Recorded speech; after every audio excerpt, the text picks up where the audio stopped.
नमस्कार, आशाच यम्मी रेसिपीमध्ये आपलं खूप खूप मनापासून स्वागत आहे। आज आपण या व्हिडिओमध्ये आपले जे पोहे असतात ते मऊ आणि लुसलुशीत कसे बनतील यासाठी काही टिप्स देणार आहे। म्हणजे काही जणांचे पोहे कोरडे बनतात, तर त्याच्यासाठी मी ज्या पद्धतीने सांगितलेलं आहे त्या पद्धतीने तुम्ही पोहे भिजवून घ्यायचे आहेत।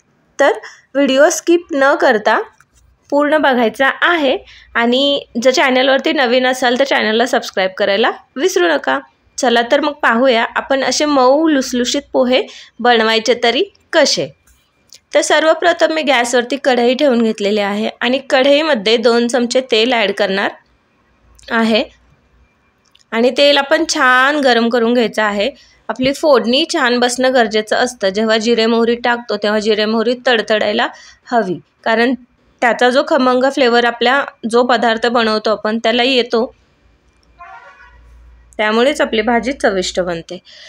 तर तेल छान गरम झालेलं आहे, त्याच्यामध्ये एक अर्धा ते पाऊण चमचा मी मोहरी टाकून घेतलेली आहे। मोहरी छान तडतडू द्यायची आणि छान तडतडली की त्याच्यामध्ये आपण जिरे टाकायचे।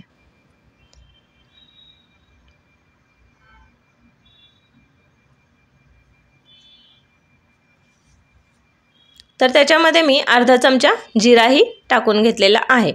आता जिरा छान फुलू द्यायचा। जिरा छान फुलला की त्याच्यामध्ये आपण मीडियम साईजचे 2 कांदे घेतले होते, ते बारीक चिरलेले आहेत, ते आपण ॲड केले आणि हा कांदा आपण हाय फ्लेमवरती न भाजता मीडियम फ्लेमवरतीच कांदा हा छान गुलाबी रंग येईपर्यंत परतून घ्यायचा आहे। तुम्ही जेव्हा हाय फ्लेमवरती कांदा परतता तेव्हा कांदा पटकन ड्राय होतो आणि करपायला सुरू होतो, आतून कच्चा राहतो, वरचं कोटिंग करपतं आणि आतून कच्चा राहतो। त्यामुळे कांदा ना व्यवस्थित मीडियम फ्लेमवरती आपण हा छान परतून घ्यायचा आहे।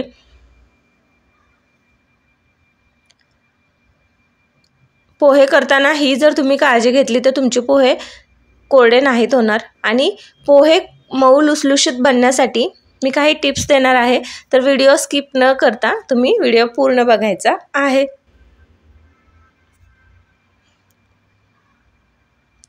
आता मीडियम फ्लेमवरती आपण थोडासा कांदा परतलेला आहे। त्यानंतर आपण हिरवी मिरची, मी 2 ते 3 मिरच्या घेतलेल्या आहेत, ते बारीक चिरलेल्या आणि त्याच्यामध्ये आपण टाकून घ्यायच्या। त्यानंतर थोडीशी बारीक चिरलेली कोथिंबीरही या कांद्यामध्ये ॲड करून घ्यायची आणि हा पुन्हा गुलाबी रंग येईपर्यंत आपण छान परतून घ्यायचा। याच्यामध्ये मी पाव चमचा होईल इतकी हळद ॲड केलेली आहे।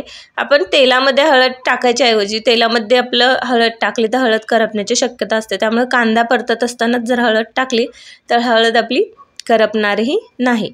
आणि चॅनलवरती नवीन असाल तर चॅनलला सबस्क्राइब करायला विसरू नका आणि सबस्क्राइबच्या बाजूला जे बेल आयकॉन असतं ते क्लिक करायलाही विसरू नका, कारण ते बेल आयकॉन क्लिक केल्यामुळे मी जेव्हा व्हिडिओ अपलोड करेल तेव्हा तुम्हाला अगदी सहजरित्या माझ्या व्हिडिओचे नोटिफिकेशन मिळत राहील आणि तुम्ही सहजरित्या माझे व्हिडिओ पाहू शकाल।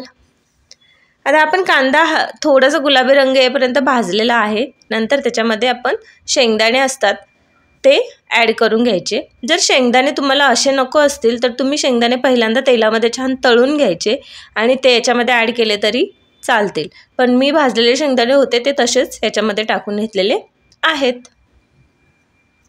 आता हे आपण छान परतलेलं आहे। आता हे सगळी प्रोसेस मी करत असताना गॅसची फ्लेम मीडियमच ठेवलेली होती आणि त्याच्यावरतीच ते परतून घेतलेलं होतं।